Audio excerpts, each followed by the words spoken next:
चलिए अभी हम एक प्रमेय करेंगे। प्रमेय क्या है? किसी त्रिभुज के तीनों कोणों के मापों का योगफल 180 अंश होता है। हम ये सिद्ध करेंगे कि जो त्रिभुज होता है उसके त्रिभुज में 3 कोण होते हैं, उन तीनों कोणों का योगफल हमेशा कितना होता है? 180 अंश। तो जब प्रमेय होता है तो उसके पार्ट है दत्त, साध्य, आकृति, रचना, उपपत्ति। उस भाग से हम चलते हैं। सबसे पहले हम चलते हैं इसमें दत्त पर। इसका दत्त लिखते हैं, दत्त। तो दत्त, साध्य, रचना लिखते जाएंगे और आकृति बनाते जाएंगे। दत्त यहीं से मिलता है, किसी त्रिभुज। तो ये हमारा दत्त है कि एक त्रिभुज है, त्रिभुज ABC मान लेते हैं। हम नाम कुछ भी रख सकते हैं। चलिए एक हमने यहाँ पे एक त्रिभुज ले लिया, ये त्रिभुज हो गया। इसको नाम दे दिया ABC। तो दत्त में बस इतना ही आएगा, त्रिभुज ABC है। एक त्रिभुज ABC है, बस इतना ही दत्त हो गया। एक त्रिभुज ABC है, ये दत्त हो गया। अब आते हैं साध्य पर। चलिए साध्य पे आते हैं। साध्य क्या है? साध्य बोला है कि उसके तीनों कोणों के मापों का योगफल 180 है। त्रिभुज में 3 कोण है, देखिए कोण A है, कोण B है, कोण C है। हमें दिखाना है कोण A प्लस कोण B प्लस कोण C बराबर 180 है। इसको 3 अक्षर से नाम देंगे तो कोण BAC। इसको 3 अक्षर से नाम देंगे कोण ABC। इसको 3 अक्षर से नाम देंगे कोण ACB। ये तीनों कोण मिला के कितना? 180 है। तो यहाँ पे हम लिख देते हैं कोण ABC प्लस कोण ACB प्लस कोण BAC मिला के कितना? 180 अंश। मतलब ये तीनों कोण मिला के 180 अंश। यही हमें सिद्ध करना है, यही हमें प्राप्त करना है। चलिए इसमें रचना करेंगे। रचना मतलब क्या होता है? आकृति में जो परिवर्तन किया जाता है उसको रचना कहते हैं। तो यहाँ देखिए रचना को डॉट डॉट डॉट से करेंगे। एक ऐसा आपको रेखा खींचना है, ये देखिए ये BC के समांतर। इस रेखा को कुछ नाम दे देते हैं। मान लीजिए इसको नाम दे देते हैं P, यहाँ पे नाम दे देते हैं Q। तो रचना में बताएंगे कि रेखा PQ समांतर खींचा किसके? BC के। समांतर भुजा BC। अब यहाँ रेख BC भी लिख सकते हो या रेखा BC भी लिख दे दो तो चलेगा, ऐसा कुछ भी नहीं। रेखा PQ समांतर BC खींच दिया। अब हम इसमें भुजा बोल रहे हैं क्योंकि त्रिभुज की भुजाएं होती हैं। अगर आप रेखा बोलते हैं तो भी चलेगा। तथा तो देखिए PQ जो है BC के समांतर तो खींचा, लेकिन ये यहाँ पे बताना है PAQ एक रेखे है। PAQ कैसे हैं? एक रेखे।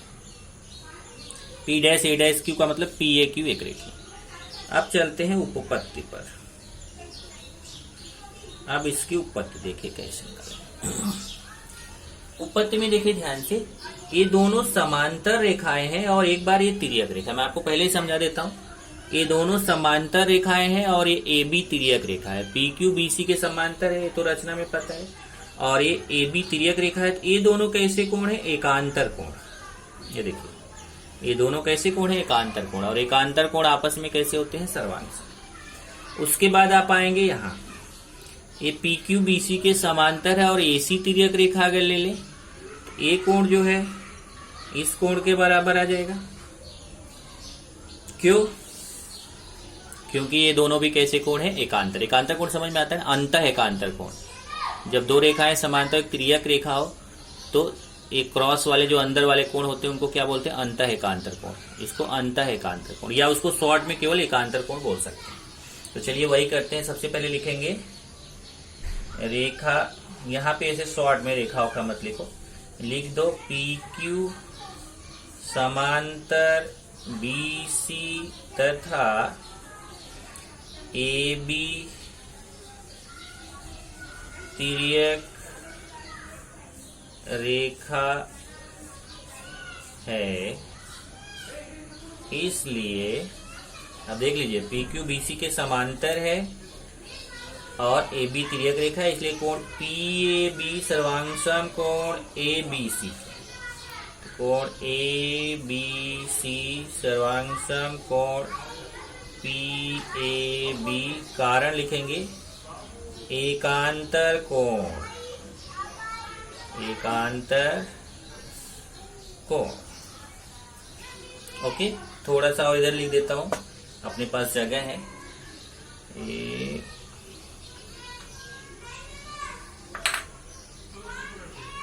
कोण ए बी सी सर्वांग कोण पी ए बी, यहां लिख दो समीकरण 1, यहां लिख दो एकांतर कोण।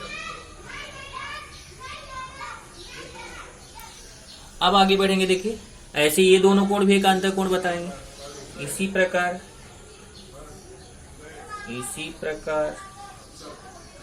पी क्यू समांतर बीसी तथा एसी तिर्यक रेखा है, एसी तिर्यक रेखा है,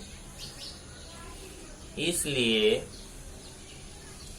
कोण ACB, यहां से थोड़ा पहले से लिखते हैं, इसलिए कोण ACB सर्वांग कोण QAC,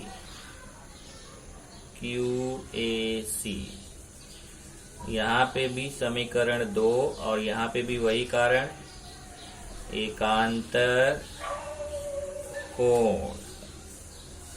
अब समीकरण 1 और 2 को जोड़ देते हैं, तो यहां लिख देंगे समीकरण 1 तथा 2 को जोड़ने पर, समीकरण 1 तथा 2 को, यहां 2 है,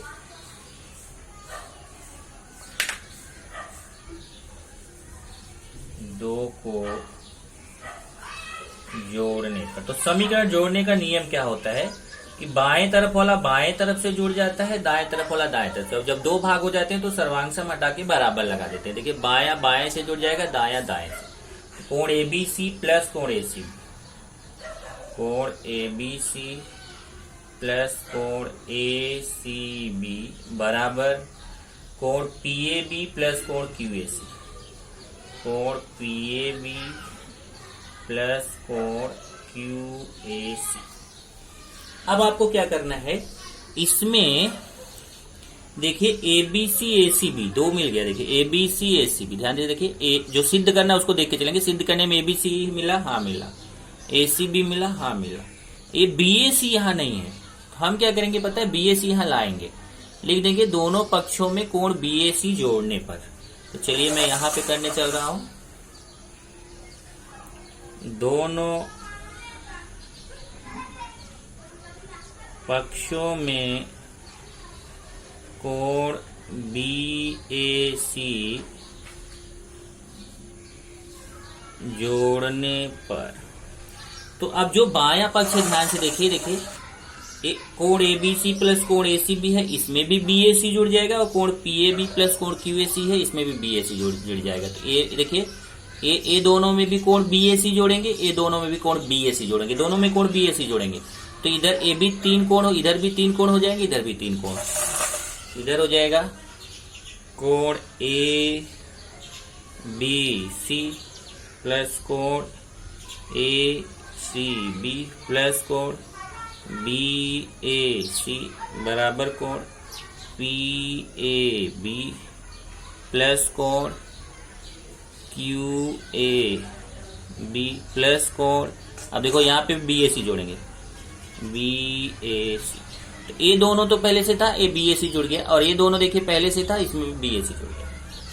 अब आपको इधर जो सिद्ध करना है उसका बायां पक्ष मिल चुका है, कोण आप लिखेंगे, परंतु अब डायग्राम में देखिए, डायग्राम में अगर आप ध्यान से देखेंगे तो ये जो PAB है, अब इसी में चेंज करना है अपने को। देखिए ये इधर का, तो इधर का ऐसे ही लिखते जाएंगे, और यहां मैं बराबर लगा के चेंज करने चल रहा हूं। इधर देखिए PAB और BAC दोनों को साथ में लिख दो, PAB और BAC को साथ में लिख दो।